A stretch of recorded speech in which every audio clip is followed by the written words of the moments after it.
This is Matt Hurt at Obsessive Viewer on Twitter. This is Tiny at Obsessive Tiny on Twitter. And this is ObsessiveViewer.com's The Obsessive Viewer Podcast.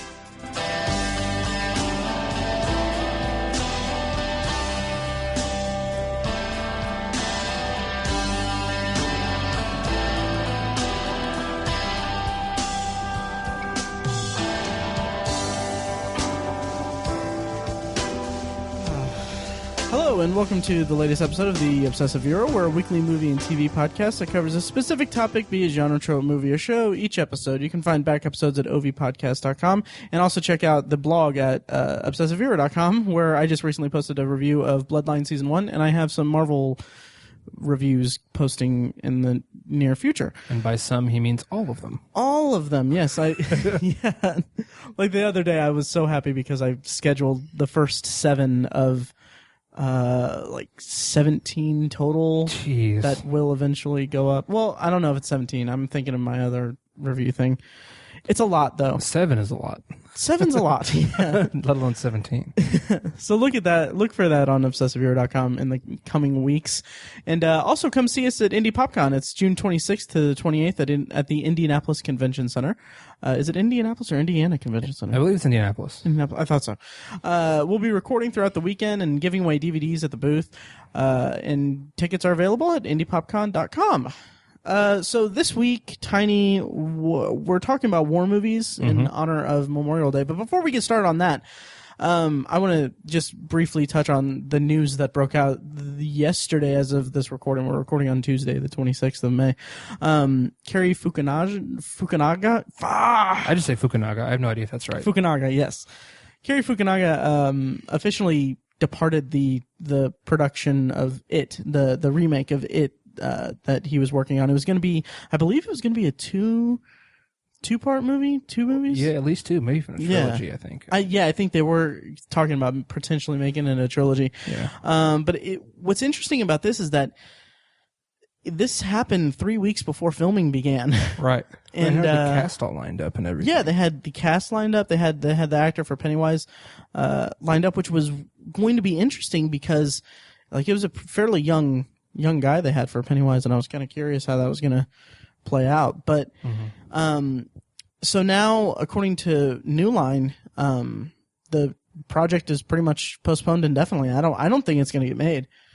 Yeah, I don't know if it will either. Yeah, which it's troubling. I guess they were saying that there were rumors that Cary Fukunaga wanted to take it in a direction that the studio wasn't really comfortable with, which is kind of, par for the course with Hollywood, really. Yeah. But there was also rumors that the poor performance of Poltergeist, the Poltergeist remake, was a factor in it, which I thought was funny because the promotions for Poltergeist heavily featured clowns, and I was just like, that's kind of my cynical side is like, that sounds right. Yeah, Hollywood sees a movie, a remake of a known property underperforming that features clowns, and then suddenly that means, it's not going to be successful. Studies show the clowns are trending down right now. That's what it was. There was a memo that I guarantee you. Yeah, you're right. Absolutely. And the thing that I kind of keep coming back to about it is that it's a shame because it was an ambitious project, and being huge Stephen King fans as we are, his work really deserves ambitious projects. It does. And this kind of studio interference is not really conducive to a quality Stephen King adaptation. True. Which those are kind of few and far between. Yeah. I kind of wonder if It is one of his stories that is not adaptable, really. You can't truly... I think it's one of those properties that cannot be adapted in the same spirit as the story, because probably so many of his works are too. So that's right. Even the stuff that gets made of his that's pretty good, the book just blows it out of the water. Oh, absolutely. And it doesn't live up to what is built in the book. And I think It is probably one. I've never read It, but I basically know what happens and what it is. Right.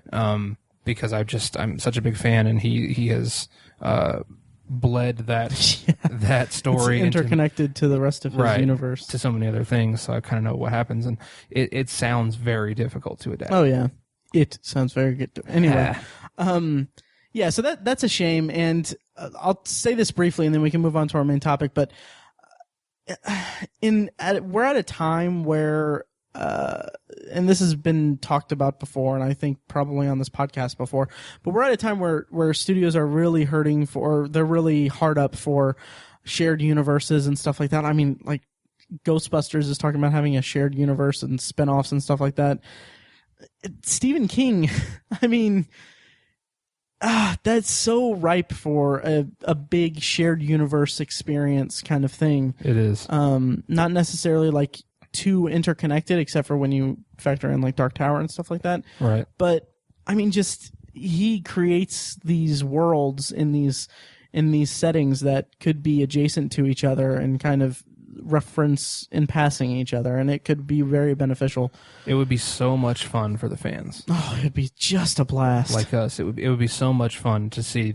Like Mike always talks about Easter eggs in comic book movies. Stephen King stories are just, to use your word, ripe for stuff like that. Yeah. And fans like you and me be like, he said Roland. He said Roland. The character's name is Roland. Exactly. Or whatever. You know, like we would froth at the mouth over that stuff. Oh, absolutely. Like in our Marvel retrospective, one of Mike's complaints about the Avengers is that there wasn't a lot of Easter eggs and stuff. Like I would love for one day you and I to sit down and talk on a podcast and say, well, there wasn't a lot of Easter eggs in the Gunslinger. Yes. Like that would be just the tits. Oh, it would. So anyway, we'll talk about Stephen King another day, I'm sure. Oh, he will come up at some point. Oh yeah. He has and will. But today, Tiny, what are we talking about? Talking about war movies. And this is it's in memory or in respect to Memorial Day, not Barbecue Day, but Memorial Day. Right. And in the spirit of that, in order to remember what Memorial Day is really about, right now, go to your computer and Google a Marine veteran named John K. Rankle. He's a guy that we went to high school with. I played football with him for years. He was killed in Afghanistan. And if you really want to know what Memorial Day is about, it's about guys like that who gave the ultimate sacrifice, fought every day. He was kind of a cream of the crop guy. He was super smart. Everybody loved him. He was really respected even by adults. And he chose to take all of his talents and apply it to the Marine Corps and to defend the country and stuff like that. So that's what Memorial Day is about. Right. And we both honor that as well. We always, it's always a holiday that means a lot to me. Right. Yeah. Same here. Well said. Well said. So the topic for the day is war movies. Just war. What is it good for?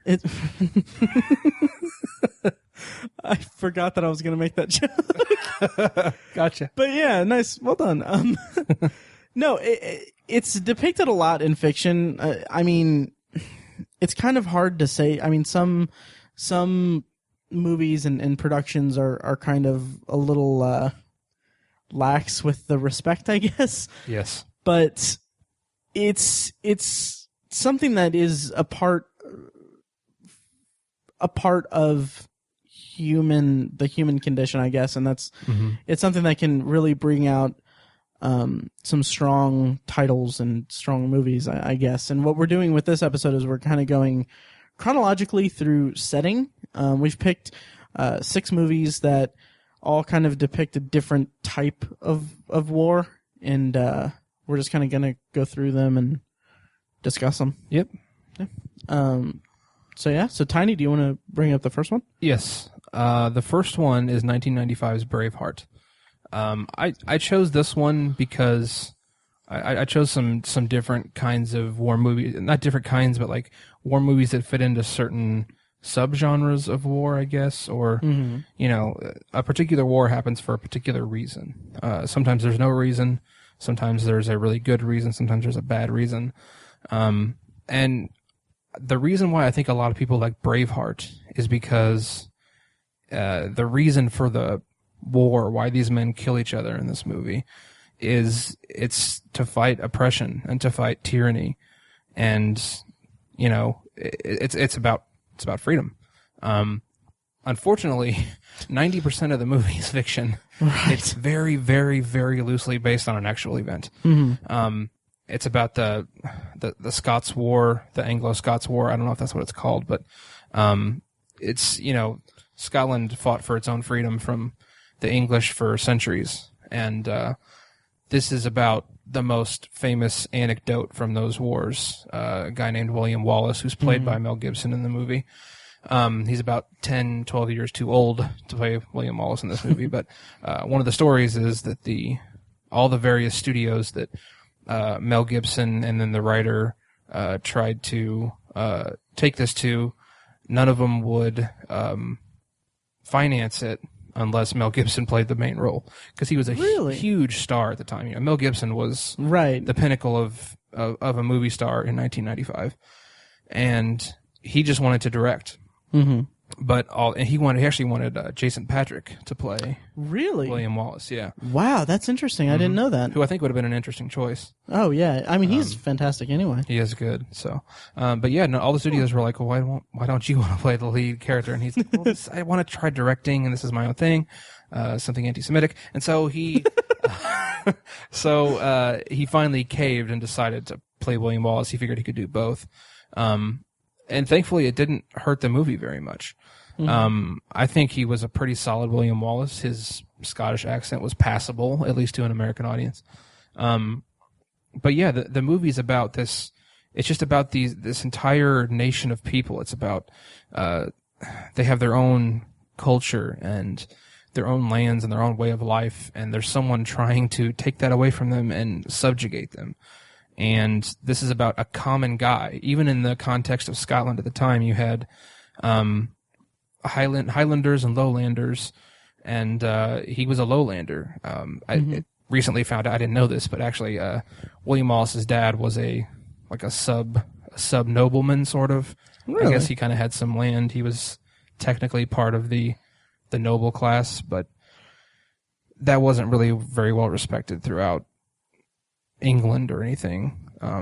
It was a recognized thing in Scotland, but he wasn't really he didn't seem like a noble guy. Apparently, there's very little information on William Wallace, but his dad was a noble, but still, he was this common guy from the lowlands who brought the entire nation of Scotland together to fight the most oppressive and powerful country in the world at the time, and he was successful.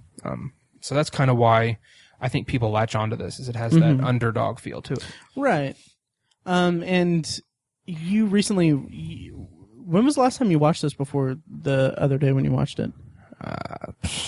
Probably 3, 4, 5 years. Okay. Does it hold up? Because I saw it once, like when we were teenagers, and I haven't really gotten a chance to revisit it. I think it does.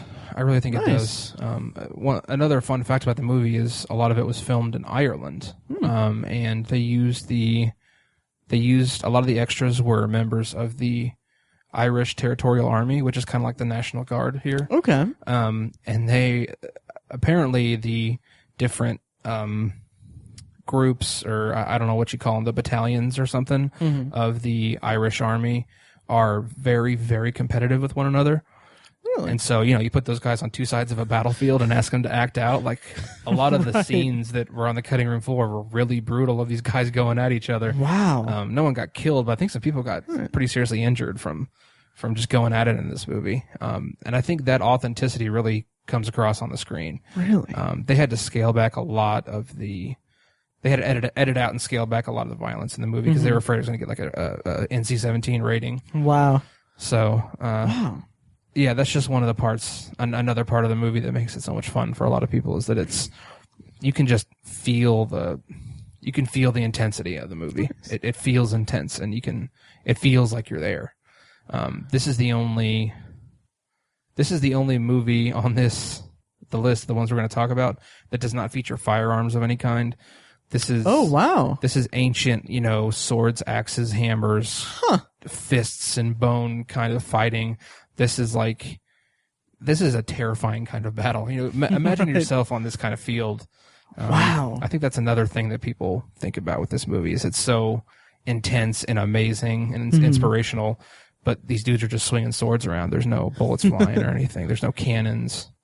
It's just archery and swords. Wow, I'm gonna have to revisit this movie, and yeah, wow, I hadn't for whatever reason I hadn't really considered that, and I didn't know that about them casting those extras for the battle scenes. That's really interesting. Yep.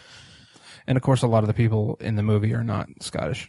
Right. It's kind of funny. And I guess actual Scotsmen, Scots do not appreciate the movie because it takes so many creative liberties. Oh yeah. For example, the character of Robert the Bruce is a hero who's pretty much on the same level as William Wallace. In this movie, spoiler alert, the movie's 20 years old. Right. Spoiler alert, Robert the Bruce betrays William Wallace in the movie and has him he has him captured by the Scottish nobles and sent off, or I think he sells out to the English, and that's historically inaccurate.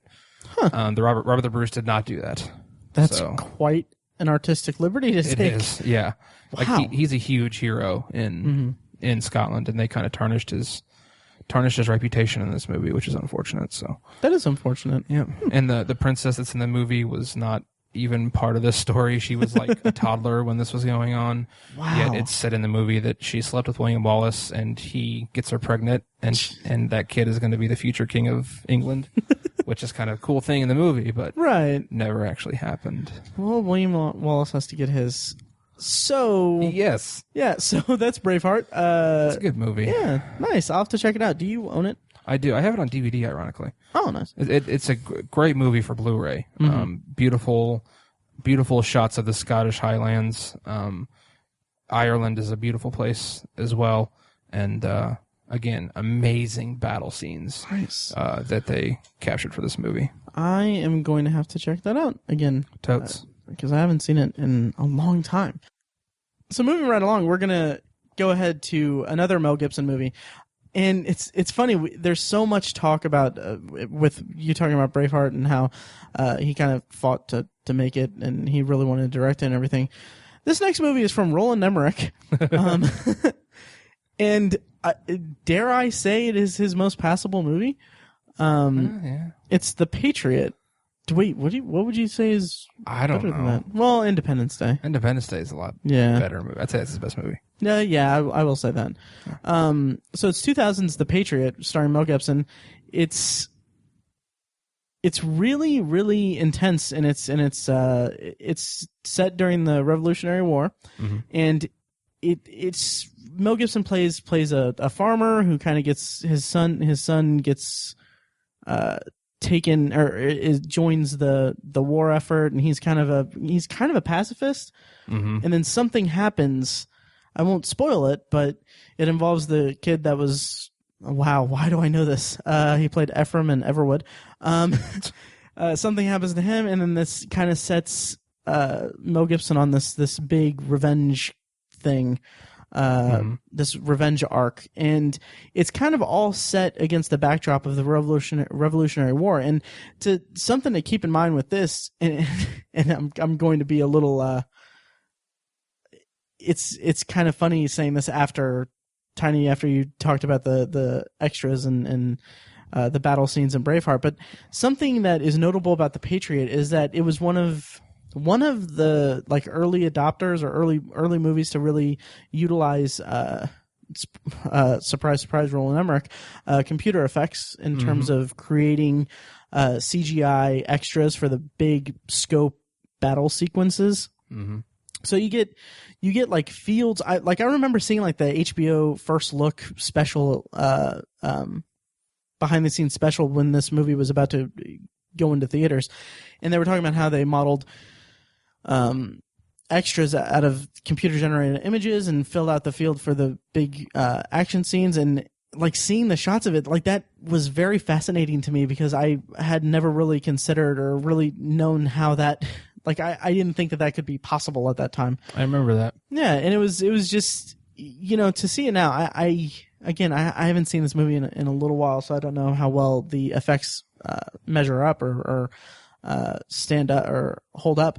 But it really kind of no pun intended, fleshed out the action and the big set pieces throughout the movie. And at its heart, it's a movie about a father who's defending his family, and it's got a lot of like flashy like action scenes. There's one sequence where he's like just ripping people apart with a hatchet in a wooded area that kind of sticks out to me. But it's it's got its detractors. It's also I didn't look up the historical events or the historical inaccuracies, but it is one of the most historically inaccurate movies. Yeah, it is. But as a movie depicting action and a father and son journey against the backdrop of a historical event, it's it's solid. It's quite good, and it's also got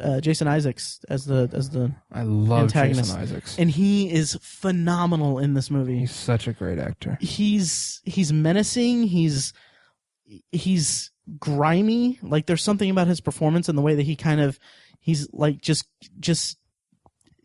dirty in his corruptness and his brutality. It just maybe it's something with the makeup effects or something about the way that he delivers his lines is so just gruesome, and it really aids the characterization of his character. Mm-hmm. And the final battle is really really interesting. Yeah, I was hoping this movie would make Jason Isaacs a bigger star, but he's kind of stuck in that like character actor kind of thing. I mean, he was Lucius Malfoy in the Harry Potter movies. Right. That helped him out a lot. But still, I mean, he's still doing like television and stuff. Yeah, he was in that show Brotherhood. Yeah, which was a great show. I still need to watch it. And had 3 seasons, but he did a show on Fox. Oh yeah, He would have dreams or something. Oh God, I don't remember what it was called, but I don't even know if they finished the first full like 24 episodes. I don't know if they did or not, but it's where he plays a detective who it was called Awake. And basically he plays a detective after his wife and son are killed in a car accident, where every time he goes to sleep, instead of like sleeping and dreaming, he just wakes up in an alternate world, in an alternate like universe or whatever, where his family survived. Mm-hmm. And so the whole show is kind of framed around his interactions with a psychologist or psychiatrist as he's describing these things. He has these little ribbons on his wrist that to differentiate which world he's in. A totem, yeah, exactly. And then like it, I only saw a few episodes, but eventually it reaches a point where he's getting really sleep deprived and really like screwed up. The premise was interesting, and it had enough that it could have been an intriguing like event series, but I think it existed in this world that was kind of in the aftermath of Lost, and how networks were really scrambling to find the next big serialized drama, and they were kind of just throwing what they could out there and seeing what stuck, instead of taking a more nuanced creative approach to their projects. Right. So it had the misfortune of being picked up by a network channel. Yeah, that too. By a network. Yeah, it could have been an intriguing like show for like sci-fi or something that could have maybe let it breathe a little bit, let the premise breathe a little bit, but But anyway, yeah, The Patriot, solid movie. I recommend it, and I think it's just okay. I'm not crazy about this. I don't know. Really? I don't know why. I really can't put my finger on it. I think it's just the historical inaccuracies bother me more in this. Yeah. Maybe it's just because it's an American movie, because Braveheart's even more historically inaccurate than this. Right. But maybe it's just because that's not America. So it's offending you. I'm a xenophobe, I guess. But I don't know. I'm just not as crazy about it. I think it's one of those movies that sort of it's kind of like empty patriotism, I guess. Because in the final battle, that's right. He's like, it's like a Toby Keith song made into a movie. He's like carrying a sword and the flag in the middle of the battlefield. That's right. It's like, put the flag down. No, he spoiler alert. It's been 15 years, but spoiler Or alert. He impales someone with the American flag. It is very hokey in that respect. And let me clarify and say that I'm not saying that this is the best war movie ever. It just stuck out to me when I was looking at my DVD collection. But I do stand by my recommendation of this movie because it's Roland Emmerich. It's a very stylized blockbuster action movie. But I think that what separates it from other movies of its ilk, meaning like Roland Emmerich fodder and just blockbuster studio releases and tentpole releases like that, is that it actually has a really well drawn family story at its heart. And it also features a pretty good performance from Heath Ledger. Yeah, totally. Yeah. So yeah, and like I said, very stylized and solid. I recommend it. Mm-hmm. So yeah. And then I'm next too on the next one. Yep.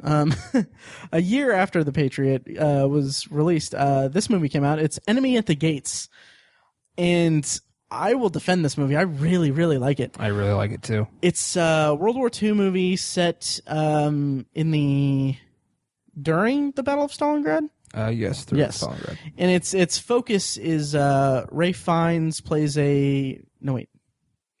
Jude Law plays a sniper. Yeah. Aided by Ralph Fiennes, right? Mm-hmm. And the whole movie is kind of his battle with Ed Harris, an opposing sniper, a German sniper. German sniper. Wow. German sniper. Yeah. And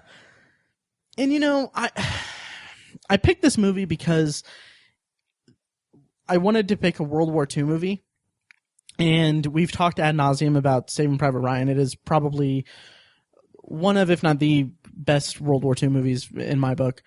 That I've seen at least, and it's very treasured to me, and we've talked about it in Vault movies and Vault movie episodes.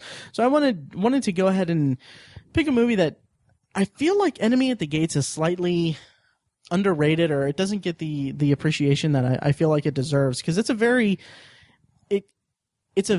well done movie. It kind of follows the filmmaking like palette of Saving Private Ryan and the World War II movies that came out in that era, because Saving Private Ryan kind of revolutionized war filmmaking for World War II movies, I guess, and there was a whole big surge of them afterwards. Yeah. But Enemy at the Gates is this and this is going to sound like, I don't know how this will sound, but I kind of have an affinity for depictions of snipers. I love sniping stuff. It's really engrossing, and it's very tense, and it's an aspect of warfare that I feel like is given a kind of a Hollywood kind of popcorn kind of thing. It's kind of sensationalized. That's what I'm looking for. Mm-hmm. It's sensationalized, and Enemy at the Gates kind of takes that and doesn't sensationalize it. It kind of gives this strong story about these opposing snipers and this game of cat and mouse that they're playing throughout the movie. Mm-hmm. Yeah. Also, Rachel Weisz is in it. Yes. Also, Bob Hoskins. Bob Hoskins and Super Mario. Ron Perlman. And Ron Perlman. That was probably the first movie I ever saw him in. Oh, really? Yeah. Just really, really tense and really incredible movie. I like it too. Also, I think one of the things that bothers me as I'm watching it, I'm like, oh, this is cool. I love the palette, to use your word, the palette of it. It's very appealing. Mm-hmm. But I'm always taken out a little bit by the fact that there's a bunch of English actors using English accents to play a bunch of Russians.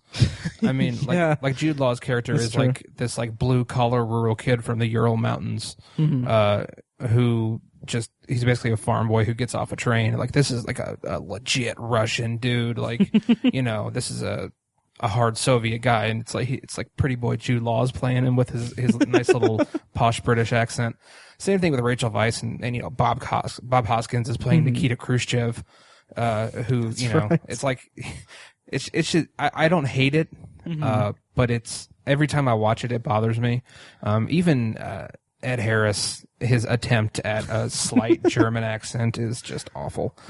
And I believe he is Ed Harris's character is an inaccuracy. I don't think Vasily Zaitsev actually had like a battle that lasted months with I don't think so either. You know, he's famous. Vasily Zaitsev is an actual guy. Mm-hmm. He killed, I believe, dozens of German officers, and had like 100 confirmed kills or something as a sniper, which is just unbelievable. Because sniping was still a form of warfare that was trying to find its ground, and this kind of in World War II, no one really knew how to use sniping. Really, it was still a new thing. It started in World War I, but that was just a horrible war to try to snipe anyone. But it's interesting how it all plays out. I think you kind of need that connecting story throughout a movie like this. I don't think it does a disservice to Vasily Zaitsev as a person. Yeah, me neither. I think it was a good match. It's kind of interesting that here, like 14 years after this movie, American Sniper would kind of catch the same kind of flack because they manufactured a supervillain for Chris Kyle in that movie. Yeah. But I mean, the movie just has some just amazing scenes. Oh yeah. One of the earlier scenes in the movie is where Vasily Zaitsev and Ray Fiennes, or I'm sorry, what's his name? Not Ray Fiennes, his brother. Joseph Fiennes. Oh yeah. Joe Fiennes, yeah, the younger brother, I believe. Sure. I don't know. The less talented brother. The Stephen Baldwin of the Fiennes. Yes. Maybe Daniel Baldwin. They're pretending to be dead in this fountain in the middle of Stalingrad as the German army is marching past them, and then they pick up a rifle and try to take out a German officer who's like trying to take a shower. It's like, it is such an intense and well shot scene. That's like, it's just a fantastic scene. It's I think it was recreated in one of the Call of Duty video games. Yeah, I can't remember which World one. at War. Yeah, which was probably my last favorite Call of Duty game, but that's neither here nor there. Yeah. But yeah, this is a great movie. I love it. Ironically, the rifle that he uses, a Mosin Nagant, I actually have one. Oh, nice. It was made in 1937 in Russia. They are historically, notoriously inaccurate rifles, and he's using it for sniping. It's kind of funny. Wow! Did the real Vasily Zaitsev use one? Yeah. The rifle's in a museum in Moscow, I believe. Wow, or that's right. Yeah, in Stalingrad, which isn't called Stalingrad anymore. Right? Is it Petrograd? Is that what it's called now? Sure. You don't know? I have no idea. I should know. Yeah. I don't know, but anyways, it's in a museum somewhere. Cool. Interesting. Yep. Well, that's Enemy at the Gates. That's again, I recommend it.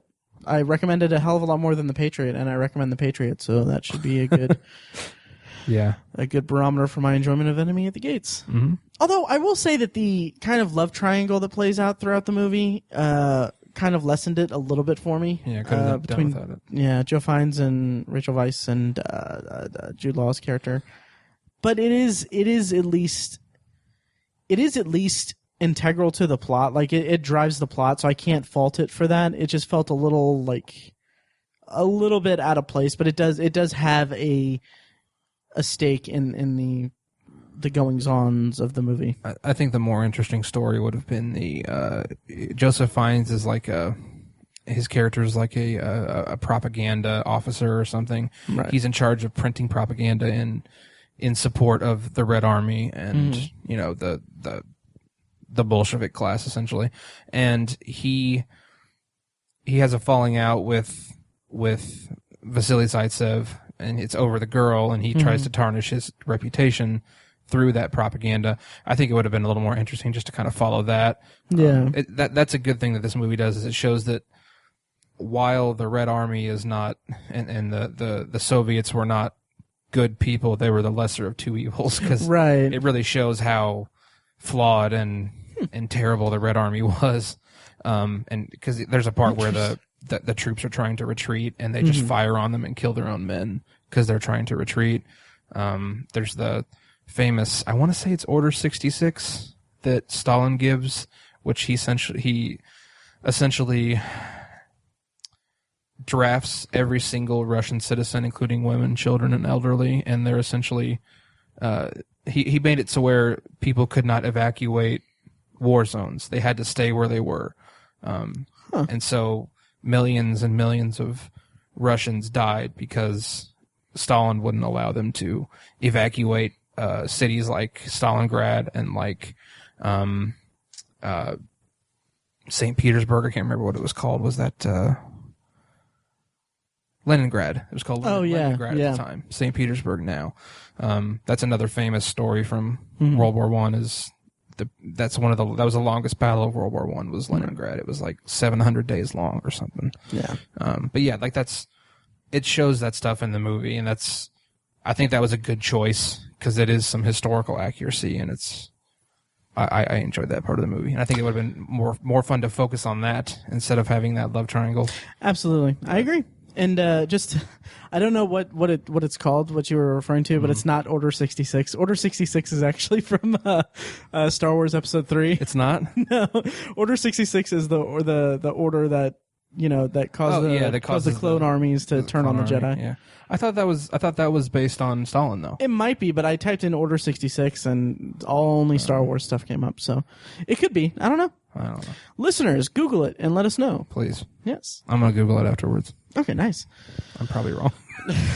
I just thought I kind of like, no offense to you, but I would love it if it was just Star Wars. But anyway, that would be pretty funny. It would be funny. Yeah, I don't know. I don't know. That tickled me. Yes. Yeah. So do you want to take the reins on the next one? Yes. The next one is 1986's Platoon.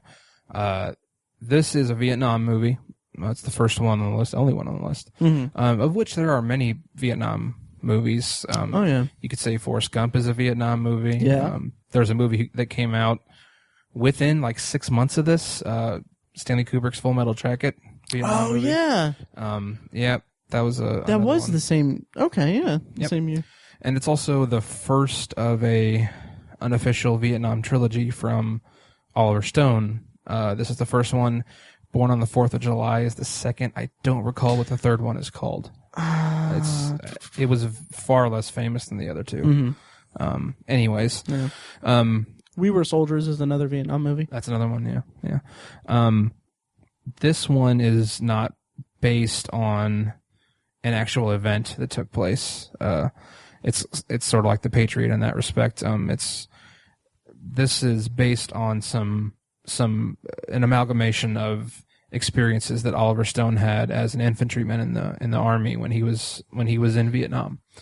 I think that's one of the reasons why I like this movie is because it was really hard for Oliver Stone to make it, but he knew that he had to. I think he started working on the script for this movie like as soon as he got back from Vietnam, like in the 60s or 70s. Wow. And he fought for years to get it made and finally got the financing in the 80s. I think he got financing a few times and it fell through. But he finally got it made in the 80s. And so I think something that's a passion project like that, and the creator works so hard to get it made, it typically turns out to be something pretty good. Right. And I think this is a pretty good movie. Charlie Sheen, I think, is a little miscast, maybe. His character, Chris, I don't remember his last name. Maybe he's good for it. Maybe Charlie Sheen's good for this role or not. I'm not sure. But he's sort of a middle class kid who really did not need to join. He's a guy who he volunteers to join the military and go fight in Vietnam. Whereas Vietnam was very famous for the draft because there were tens of thousands of men who did not want to be there. They had jobs and education and family back in the United States. They wanted to be, finishing up or living, but they had to go fight in a pointless war in Vietnam, what many would call a pointless war in Vietnam.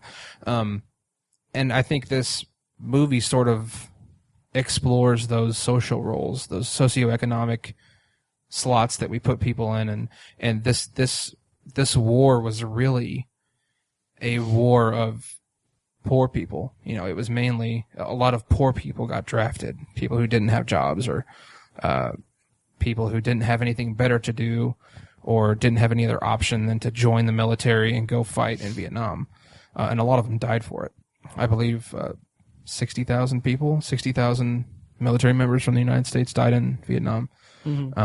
So the main character, Charlie Sheen, is kind of a fish out of water in that respect. So maybe Charlie Sheen was kind of a good casting choice, but I've just never been a big fan of his. I think he's kind of good when he's doing comedies. What were the Hot Shots? Hot Shots. Those are funny movies. I like Sure. those. Yeah. But I'm just not crazy about him in this. I don't think he's too bad. I know Oliver Stone kind of really wanted Johnny Depp to play that role, but he was only 22 at the time. That would have been interesting. Yeah, in the studio. He was unknown. The studio didn't want to back him for it. He did get cast in a really small role in Platoon, but he only has like a handful of lines. He's barely in it. So, but the movie it's really good because, again, it shows how the banality of the Vietnam War and how it felt like it was an aimless war. These guys they would hike and they would dig a hole and then they would go out on patrol with no real mission. Like what are we really trying to do here other than just shoot Viet Cong? Right. And you really get that sense in this movie. And it has this whole kind of subplot. It sort of takes over as the main plot where you have these two sergeants played by Willem Dafoe and Tom Berenger, and one of them is very gung-ho. You could kind of say he's borderline evil. He's just there. He's kind of on a death wish, just kind of leading his men aimlessly into these patrols at night and not really caring what happens to anyone else. That's Tom Berenger's character. And then you have, Willem Dafoe's character is just trying to kind of get everyone through this war. He's just kind of what I think is a true military man. He cares about the men he's with. He tries not to, he's like, a successful mission is one where he brings everyone back alive. That's the kind of guy he is. You hear that a lot in these kinds of movies. Right. And that's the kind of guy that Willem Dafoe is. It was also very famously, kind of a flip of the casting because Tom Berenger is sort of a heroic guy normally. He kind of plays heroes throughout the movies he was known for in the 80s. But in this, he's basically a villain.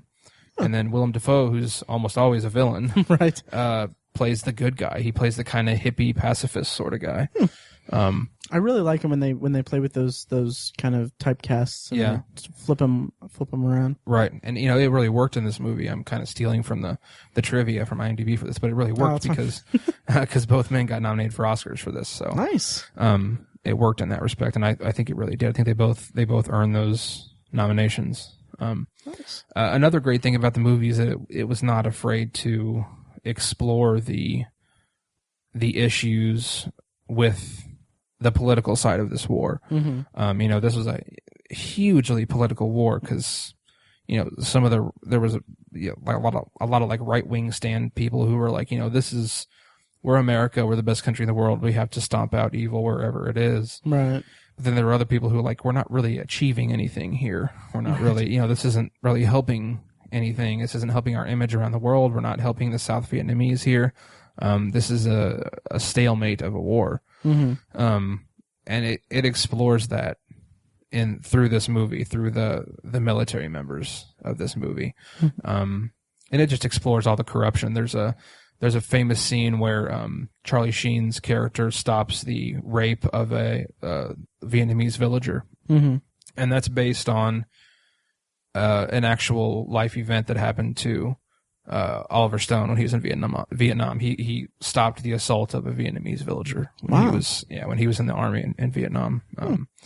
And so stuff like that adds a ton of authenticity to this kind of movie, right? And it's, like I said, it just comes through on the screen, and you can really feel it.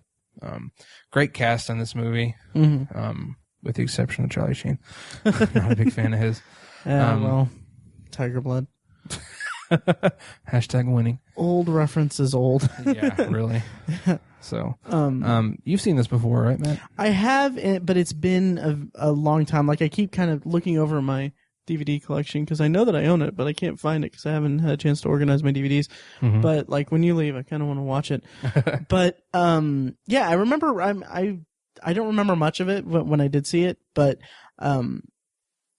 I do remember liking it quite a bit, and I'll have to reserve judgment. But to answer your question before, the movie Heaven and Earth from 1993, it was the third movie in Oliver Stone's Vietnam trilogy. Okay.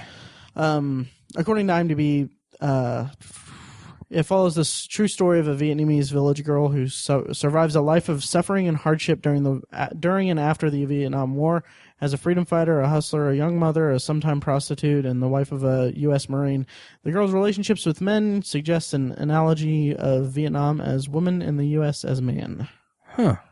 So that's cool. Did you ever see that? It Never only got. Saw that one. I mean, its user rating on IMDb is 6.8. So yeah, I don't think it was a very successful movie. Either. Right. Whereas Born on the 4th of July was a successful movie. Right. Yeah.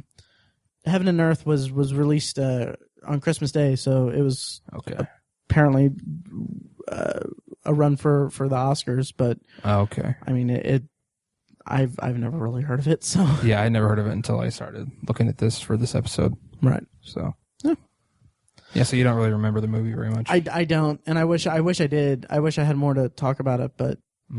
But yeah, it's a movie that I will have to revisit and circle back on.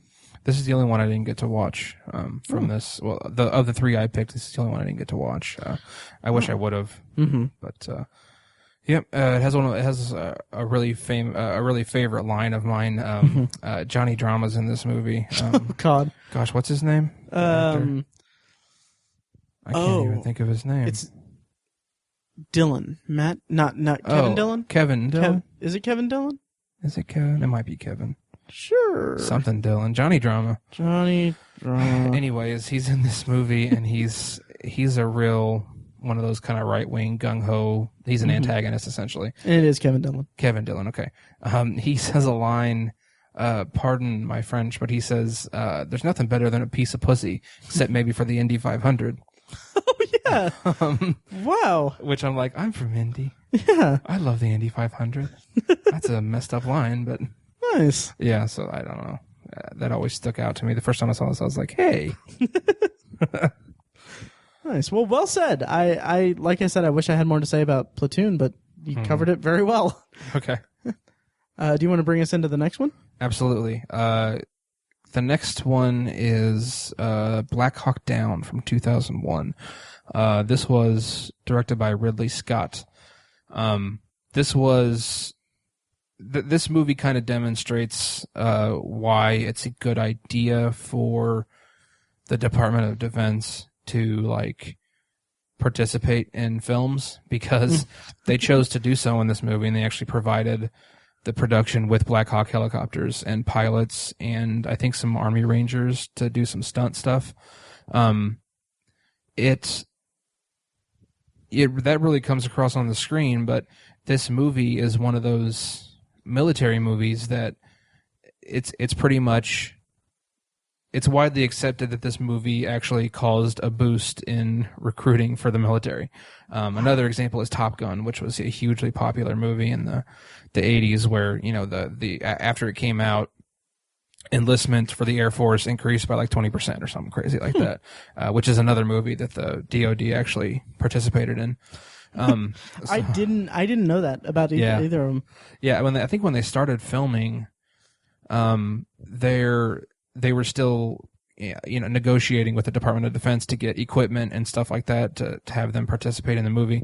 And Ridley Scott had a bunch of Huey helicopters from German, but it's like a German helicopter, on standby to be painted black to be used as Black Hawk helicopters.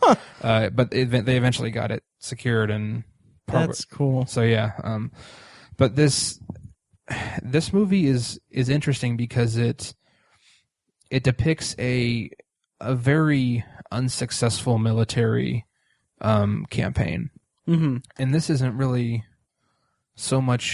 a war. It's kind of a skirmish, really, or it's right. I think originally Clinton sent troops to Mogadishu as peacekeeping troops, and it worked for a little while, but then later on everything just went to hell again, and he sent in all the Army specialists, Rangers and Delta and the helicopter units and stuff. Forgive me, I don't know my military terminology very well. Right. I don't know how it all breaks down. That's not something I'm really familiar with. But he sent all of, like, you know, geez, like 100,000 troops or something like that. I don't know how many it was, but that's when it sort of turned into kind of a war. But it's more just like a military. You know, war was never declared by Congress. This was just, you know, Clinton using executive power to deal with a situation in Somalia. And this is a very famous, one of the most famous and largest blunders in American military history. It really demonstrates how important it is to not underestimate your enemy. Because before they go out, before they go out on this mission, there's Ridley Scott and the screenwriter and everyone was very clever because they had all the characters demonstrating how, you know, you don't even worry about taking water with you. Don't even fill your canteen. Right. Take out the back plate of your armor, you know, the armor that's in your back, your bulletproof vest, essentially. Just take the back plate out. It's like 12 more pounds. You're already carrying 50 pounds of gear. Leave it out. And, you know, they're like, don't, you know, just take extra ammo in case. Take extra ammo instead of carrying all that extra, you know, water and armor. They're very nonchalant about it, and they're talking about how, you know, skinnies can't shoot for shit, traditionally speaking. And meanwhile, you know, as it turns out, 20 men were killed. 20 men were killed and countless others wounded in this military campaign. So it kind of demonstrates the arrogance of a large military like this. That's kind of what the United States has been dealing with since, I would say, since Korea. Which is there's a famous line in Platoon where I hate to dwell, but there's a famous line from Willem Dafoe's character where he says, "We've been kicking people's asses since, you know, World War II or something like that." I can't remember exactly what he says, but we've been kicking people's asses for so long, we're due for a loss or something like that. I can't remember what he says. But you know, from Vietnam to all the banana wars in the 80s and the Black Hawk Down in the early 90s to the Gulf War and to the two wars that we're in now, it's really not been successful, militarily speaking. We haven't achieved very much. And, you know, I'm not trying to take anything away from anyone who was in the military. Right. It was not their fault. Of course not. It's policy blunders. It's not military blunders. Right. But this movie was not afraid to address that. And that's kind of a brave thing to do. And it does it in a way that still paints the military in a very bright light. And the way they do that is they have these characters that are really... It's amazing how many deep characters they achieve in this movie. It is a long movie. I think it's like 2 hours, 45 minutes. I think so. Yeah, but the book that it's based on had like almost 100 characters in it. You know, 100 different service members they talk about, and they're all condensed down into like 30 characters in this movie. And that was a good choice because, you know, you're talking about an 18-hour long excursion that's packed down to less than 3 hours. You have to do that, but the characters that were created in this movie were very rich and very deep, and they had a lot of integrity. Yeah. And that's demonstrated in the movie because, you know, they have this sentiment of we leave no man behind. And one of the more famous characters is Eric Bana's character, who is kind of a very classic, strong, silent type.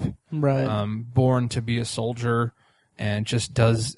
He has famous lines in this movie where he says, people will never understand that it's about the guy who's right next to you. Like that's all it is. That's all that matters. And that's a sentiment that people can really connect to in this movie. That's why I love this movie, because it just, while they take part in a very unsuccessful mission, they do so incredibly gracefully, and they do it, I don't know if graceful is the right word, but they do it with so much integrity and so much brotherhood, and they just care about each other. It demonstrates why it's so important and so so brave to be a soldier. You're fighting for the guy right next to you. That's all that matters. And that's something that I've never really experienced. Right. But I feel like I have when I watched this movie. Right. You connect with these characters so strongly. And that's what this movie is so successful at doing. Mm-hmm. I think that's why people love it. George W. Bush says it's his favorite movie, which take that as you will. Right. I think it's a solid choice. Mm-hmm. Also, this movie has a ridiculous cast. It's insane. Yeah. I mean, it's everyone and their mother is in this movie. Yes, literally. Second appearance of Jason Isaacs. Oh, yeah. Who I love in this movie. Eric Bana. Josh Hartnett. Ewan McGregor. Thomas Guiry. William Fichtner, one of my favorite character actors. Yep. Kim Coates from Sons of Anarchy. Mm-hmm. I know him from Carpool. Sam Shepard. Oh, yeah. Glenn Morshower, Jelsko Ivanek. Mm-hmm. I know him from 24 and Glenn Morshower. This is actually Tom Hardy's first movie. Oh, really? Yeah. Wow. Yep. So there's just it's ridiculous of actors in this. Oh yeah. And kind of the standout to me with Black Hawk Down is the way that Ridley Scott really conveyed the scale of the battle of everything. I mean, there were shots where it's like kind of the dead of night and like you see it lit up from all the like flares and the like just the way that it's filmed, like you can tell, like you know you have the perspective of or you have the knowledge of where key characters are in this environment, mm-hmm. and then to see how they're kind of to see the position that they're in with people kind of surrounding them and everything, and these big wide angle like shots of the entire environment is just really gripping is the only real word I can think of for it. Mm-hmm. And it's something that I really appreciate in Ridley Scott's filmmaking in this movie is the way that he can not only manage so many different characters and different situations, uh-huh. but to put them all into key points in this same space and then show just how dire of a situation is and be able to convey that in an authentic way and also quite stylishly because, or I don't know if stylish is the right word, but just the way the lighting is, the cinematographer needs to have a good shout out for this because the way that it's lit is just beautiful. It is. In a very morbid sense of the term. Mm-hmm. And God, how great was Tom Sizemore? Oh, he was fantastic. I hate drugs so much for ruining that guy. Right. Because he also for other reasons. Other people too. Other people too, not just Tom Sizemore. But when I watch this movie, it's Tom Sizemore. Because between this and Saving Private Ryan. Saving Private Ryan, mm-hmm. he was a great actor. Oh yeah. And he did not recover from his addiction, and it's unfortunate because he really was great. And there's plenty of other examples of him being great in other movies too. Mm-hmm. So this is just one of them. Yeah. Yep. This is a great movie. Yeah, I wholeheartedly recommend it. I need to upgrade it for Blu-ray because, like I said, the visuals are astounding. Yeah. Apparently, there's a really good on the special edition DVD and probably mm-hmm. the special edition Blu-ray. There is a documentary. I can't remember what it's called, but it's the making of Black Hawk Down, uh-huh. and I think it's actually longer than the movie itself. Really, and it's supposed to be really good and really interesting.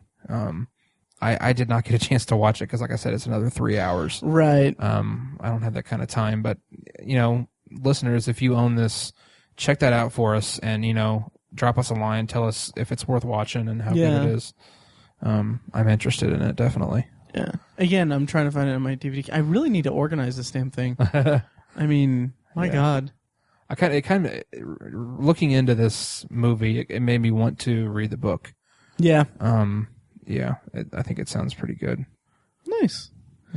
Yeah. Well, I'll go ahead and round us out for this topic, for this week's topic. The movie I'm going to bring up is more of a contemporary war movie set in the Iraq War. Uh-huh. The Hurt Locker from 2008. Did it won Best Picture? Yes. Or did it just win Best Director? Oh, I don't recall. I really don't remember. Yeah. Anyway, it's a prequel to the Avengers with Hawkeye and Falcon diffusing bombs. Jeremy Renner plays bomb defusal expert. Something ordnance disposal, something. Yeah. I can't remember what it's called. There's a military acronym for it. Right. But anyway, so the movie centers on him and how he's kind of very prone to taking the more risky avenues of bomb disposal. Mm-hmm. He's very anxious to get into the big bomb suit thing. Again, that's not the proper terminology. Not the proper terminology, but and it's kind of to the it causes him to butt heads with his his squad mates. I almost said coworkers, which technically, I mean, technically, yeah, this is their job. Yeah, but it's at the center of it. It's him and then his two other specialists are played by Anthony Mackie and Brian Garrity. Yes. Which Brian Garrity, I really want him to have more of a presence and have more roles. Like I think he was like the co-pilot in Flight. He was. He also played a very, very good turn in Boardwalk Empire as Agent Knox. He's a great character actor. He really is. Yeah. And I'll also forgive him for his role in the movie ATM with Alice Eve, which, God, that movie was awful. But anyway, The Hurt Locker is it's a great depiction for me or it's a great example of a movie that takes its setting, its war-focused setting. And the thing that I latched onto about it was the characterization of Jeremy Renner's character, in that I feel like it's his whole arc throughout the movie is how he has almost this compulsion to kind of just get himself into the harm's way. It's like an adrenaline rush for him, and it's not played up as he's an adrenaline junkie, sure, but it's not played up like he's trying to get himself killed or anything like that. It's just the way he is, and there's a really haunting sequence. The reason that I put this in the list here for this episode is that there's a haunting sequence toward the end where he's back stateside with his wife, and he can't. And his kid, and he just can't adjust, and it's kind of, I think it speaks just volumes about, I don't know if this was Catherine Bigelow's statement that she was wanting to make, but my takeaway from it is it's a big like political statement on the state of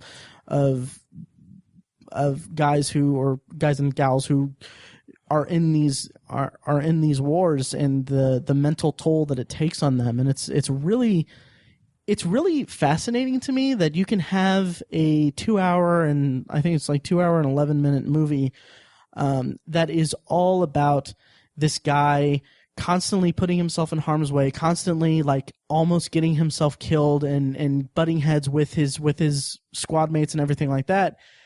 And yet you have this moment where he is clearly unable to adjust. It's like one scene of him in like the grocery store with Evangeline Lilly, and then it cuts to I guess he's so uncomfortable in that scene. He's so uncomfortable, and then the closing shot of the movie, I won't say what it is, but just like it just really ties the entire movie together for me into this statement of a character that is unfortunately or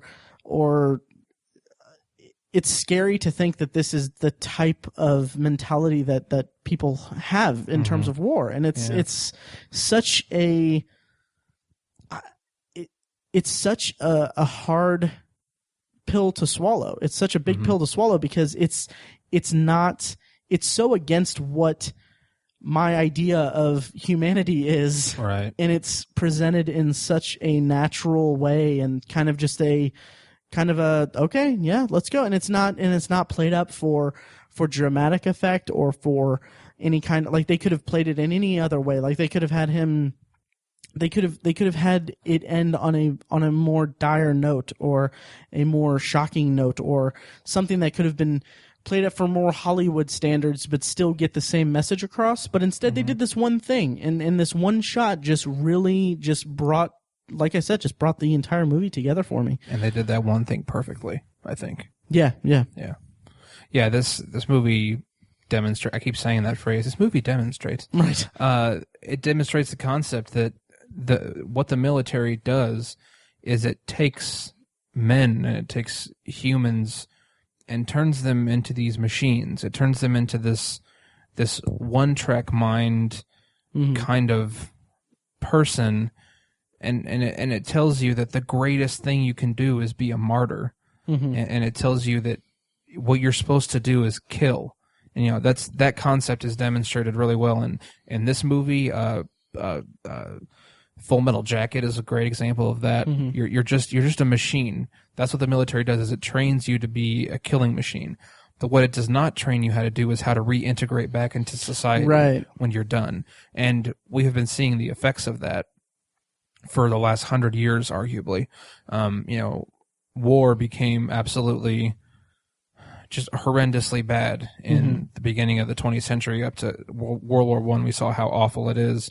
And it was never a good thing, obviously, but with technology, war just became so awful that, in World War I, they called it shell shock. What we now know is post-traumatic stress disorder, PTSD. Right. And it's something that's something that has existed throughout the 20th century, and we still don't know how to prevent it, and we don't know how to fully treat it. We can, we can't cure it. We can help it, but we can't cure it. And it's just really disturbing that's kind of how it has to be in terms of war. War's not going anywhere. It's going to be around for the foreseeable future. And the only way to successfully do that is to do it the way we've been doing it. And it's not healthy. It's not psychologically healthy for the people that have to take part in it. And that's just an unfortunate fact. And there's something that we all want to do something about it, but I don't think anyone really knows how to do that. Right. And this movie shines a light on that, and it's really disturbing. Yeah, it's very disturbing and very tragic. It has a negative effect on your opinion of what humankind is, like right. to use your phrase. Yeah. It's very troubling. It's troubling, but it's really intense and well done. Yeah, it's interesting. Yeah, and I should mention that both Catherine Bigelow and the writer Mark Bull, they both reteamed for Zero Dark 30, which one of the main reasons why I couldn't really get attached to that movie is that it didn't.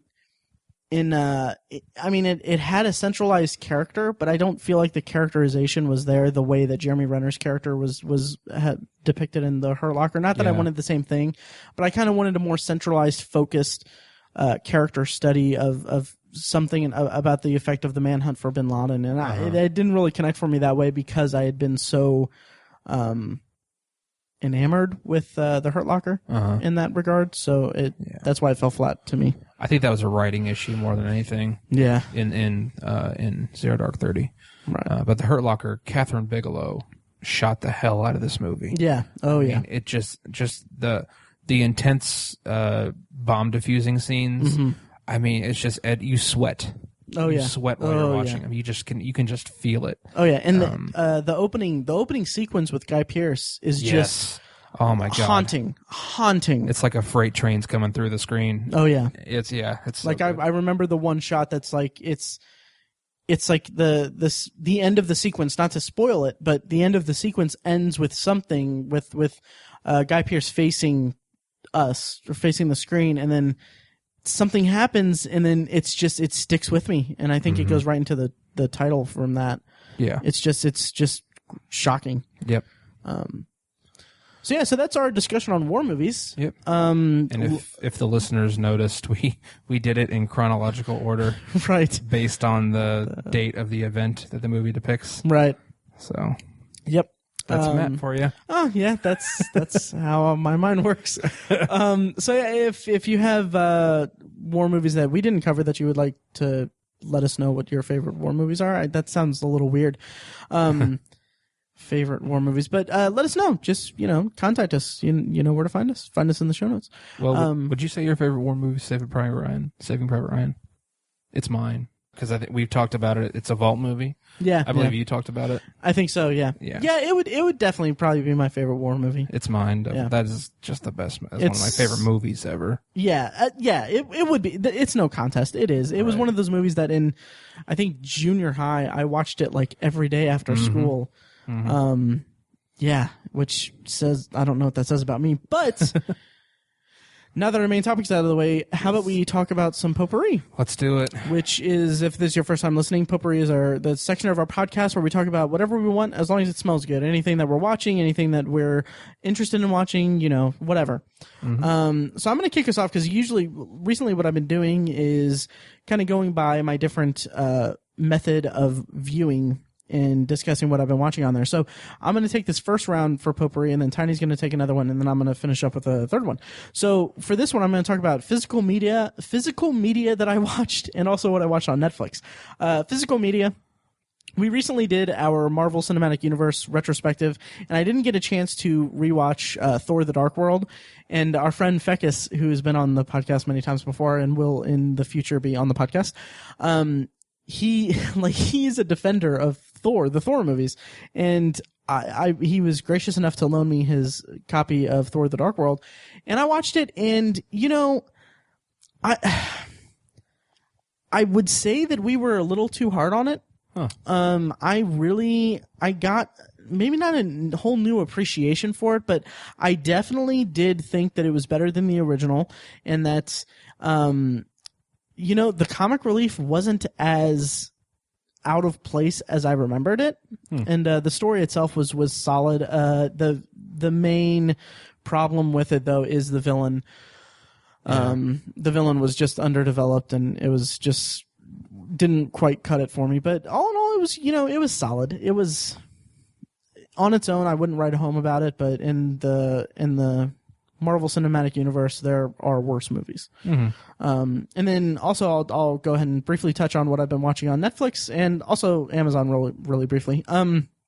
Netflix, I think it was last week I talked about Bloodline. I'd watched one episode and I finished it. It's done. I watched all of it. Yeah. Nice. I'm curious. Oh man. Oh, I wrote up a quick review on the website. I'll put the link in the show notes, but my God, this show was, I was so impressed with it because, like I said last week, it kind of, the pilot episode or the first episode has this event that kind of, it's like flash forwards of something that the series builds towards throughout the season. Mm-hmm. And that keeps occurring, like with different, like the first 4 episodes kind of take the perspective or take the perspective of certain characters in this family, and each one has little clips of their part in what the climax of the season is, essentially.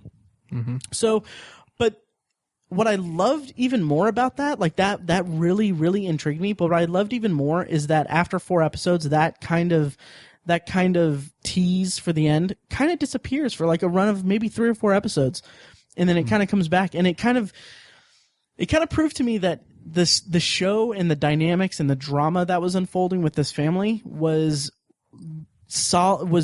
really strong enough to sustain itself without having this hook. And it's like, it's a slow show. It's kind of slow to unfold everything, but you kind of it doesn't really hold your hand with divulging the information of the family and the family history. Like the kind of, like I mentioned that Ben Mendelsohn, who blew my mind in this show. Nice. Like his performance as this black sheep child of the family, even though he's the oldest son, the black sheep of the family, his performance as him is phenomenal. And it was recently announced, or at some point it was announced, that he is going to be the main villain in Star Wars Rogue One. And nice. I can't wait to see it. And, but yeah, his performance is astounding, and it kind of, the whole season kind of leads to a point where by the end of it, I feel like the entire first season as a complete piece set up like the dynamics of the entire series. Wow. Like it's it's so interesting how the characters are bonded together, like the way that their sibling, the way that their siblingness is depicted. Like they're so strong together, and they're so strong apart. Like they have different arcs that are independent of each other, but they're so tied together by this family and by this event in the show that it really has me interested in season 2. Damn, I really want to see it now. You have to. It's Nice. really good. Yeah, and then also really briefly, I started watching Archer again. Which several months ago I started watching it, and I got to the first episode of season 2, and then I kind of dropped off. And then because I'm a completionist, I went back recently and was like, well, I felt like I would watch it some more, but I didn't want to start at season 2, so I started watching season 1 again. It's really, really funny. Yeah. Kind of just irreverent humor, and it's really funny. Nice. And then finally, Amazon. I've been watching Star Trek. The reason I bring it up is that Star Trek is weird on Netflix because in season 2, some of the episodes are the video quality is different. Like the framing is off on 4 episodes. So the benefit of having multiple streaming options is that it's all on Amazon Instant as well. So I just watch the episodes that aren't framed correctly on Netflix on Amazon, and I have no problem. Oh, cool. So that's interesting. So what do you got for Potpourri, Tiny? I watched Little Giants. Finally. Yeah, for the first time. Should I ask this before you go into your thoughts? The annexation of Puerto Rico. Yes. Is it illegal in football terms? Not that I could tell. Interesting. Okay. I could not tell what was illegal about it. Interesting. Maybe that was just my brain as a kid. This is your brain on kids. Wait, that doesn't make sense. So what did you think of Little Giants, Tiny? It is a really cute movie. Isn't it? I liked it a lot. I mean, I really liked Ed O'Neill and Rick Moranis's, back and forth. Mm-hmm. Their rivalry was right. I mean, that was great. It was pretty well done for a kids movie. Yeah, that translates pretty well to an adult audience. If I had seen the movie as a kid, and if I was into football as a kid, which I really wasn't that much, I would have adored the movie without question. Yeah. But seeing it as an adult, it's not something that I'm going to be like, oh, I really want to watch Little Giants. It's probably not going to stick with me that way. Mm-hmm. But yeah, it was just a really cute movie. I loved Icebox. She was such a fun character in the movie. Named after the refrigerator. Yes. Yeah. Yes. We talked about it in the football movies episode, and I didn't know what the hell you guys were talking about. Yeah, Refrigerator Perry. Yeah, there you go. From the 85 Bears. Sure. Yeah. Yeah, it was a cute movie. It was fun. There was just some wonderfully ridiculous things in it. Like the kid, what's his name, Rex?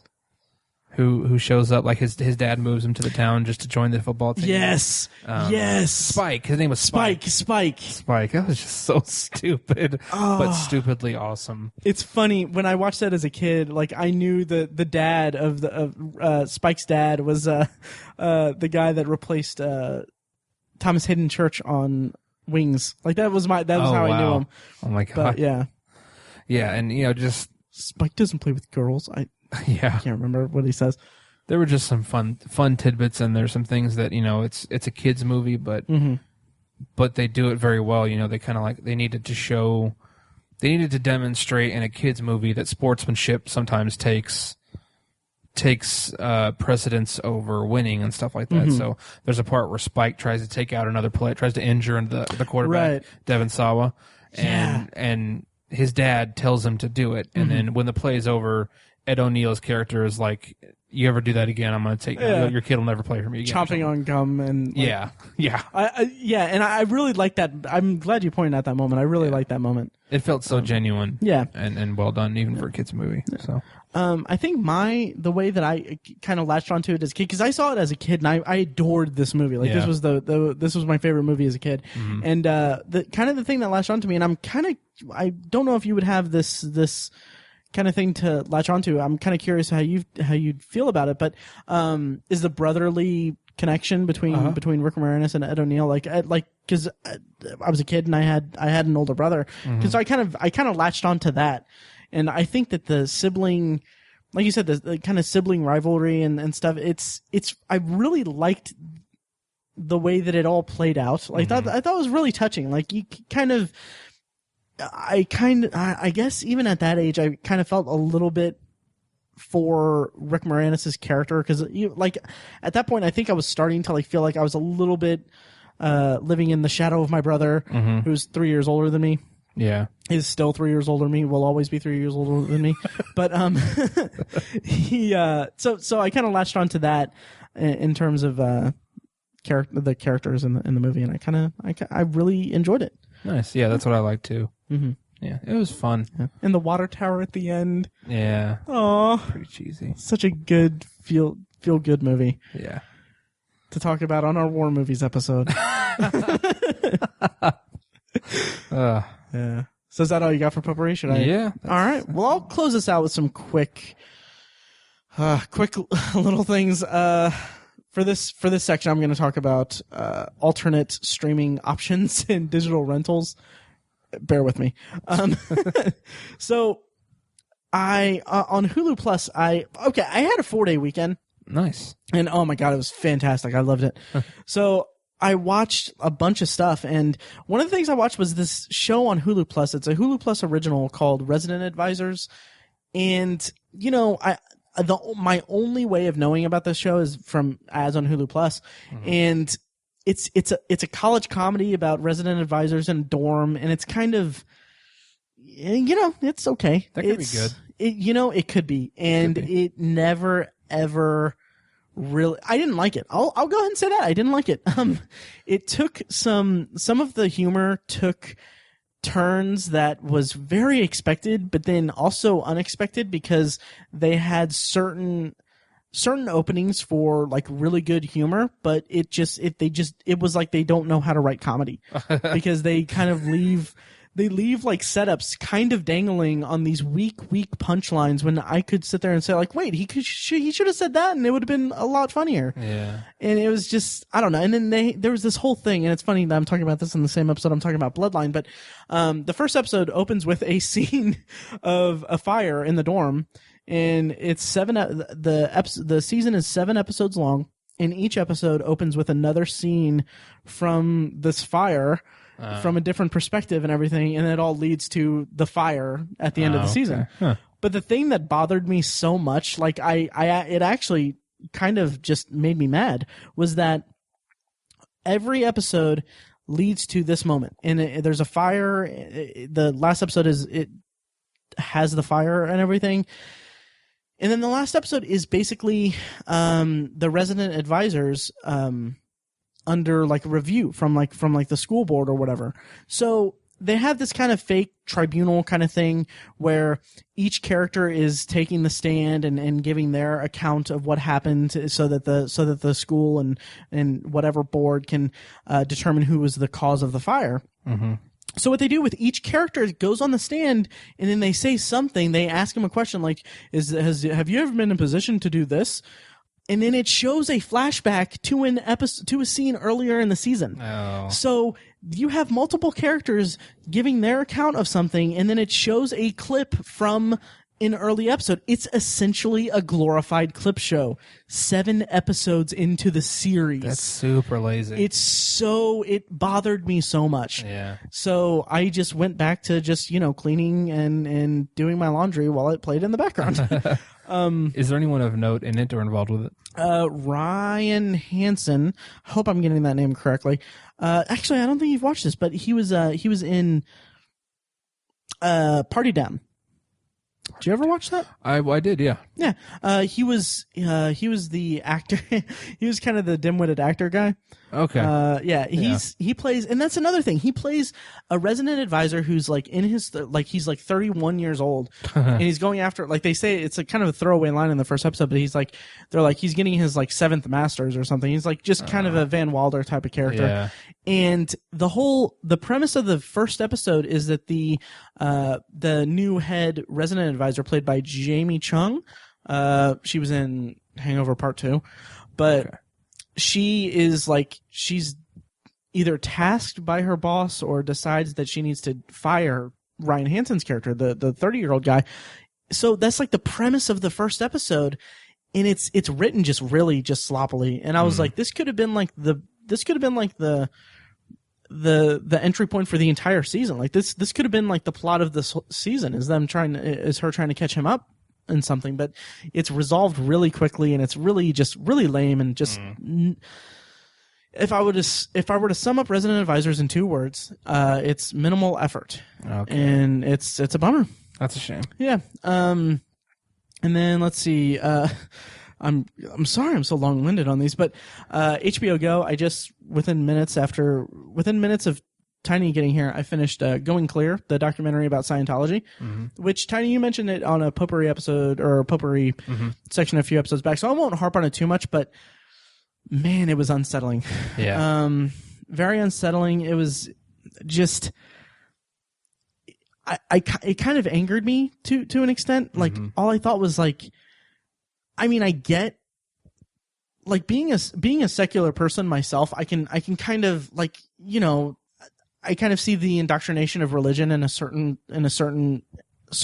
aspect, like, but I can still get an appreciation for people who have religion in their lives as being a source of spirituality and of soulful absolution, I guess, and something that's a comfort to them. I can understand that, and I respect that greatly, but I don't see any of that in Scientology. Right. It's so just ass backwards and so clearly a money grab, just cult, that it's really disturbing to see in this documentary. And they go into detail about certain things that the church has done, and I mean, like, all I could think about the entire time was, I don't think this is likely or possible or whatever, but I hope that there is some, like, secret FBI, like, investigation that's going to bring them down, like, soon, because that's, like, the kind of organization that this is I hesitate to say the word evil, but it's evil. And it's just like them saying, like, the different assets and the different, like, land, how much land that they have. It's like it's terrifying. They've gained too much power now. Absolutely, that's the problem. Oh yeah, and I mean, it's really unsettling. So yeah, I wasn't as affected by it as I was with Mia Maxima Culpa, but it is a very, very solid documentary in its own right. And then finally, 2 last things, and this is it. Google Play, I rented 2 movies. One was Big Hero 6, which I thought was a cute Disney animated Marvel superhero movie. It was kind of, you know, it worked on me. It was cool. I like the premise is built around this brotherly connection that's lost. And then is the main character's connection with Baymax, the very lovable robot. Have you seen this, Tiny? I have not. Okay, it's really touching, and it's very nice, but some of it's kind of like it didn't really pull me in emotionally the way that I wanted it to, or that I'm accustomed to from, like, from Disney Pixar movies. Yeah. This isn't Pixar, but it's Disney Animation Studios, and it's not as good as Wreck-It Ralph, but it is very, very good in its own right. Okay. Yeah, and then last thing, and then done. I rented Mad Max, the original. Nice. Yeah, have you seen it? I have, but I remember next to nothing. Okay. I don't know what it was about it, but I just couldn't get into it. Like, I couldn't find an entry point to it.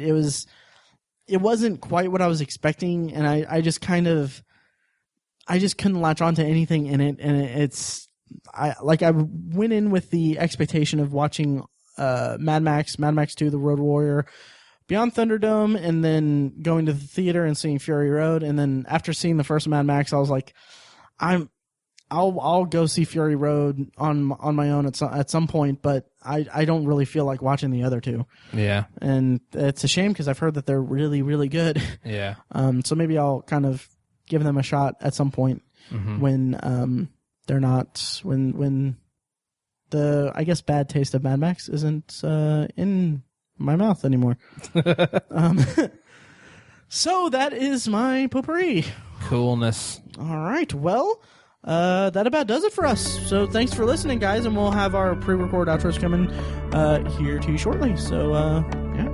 Yes, and in honor of Memorial Day, thank you, everyone, for your service. Yes, everyone listening, past and present in the military and all that, thank you for your service. Absolutely. Yep. All right. Thanks, guys. Thanks, guys.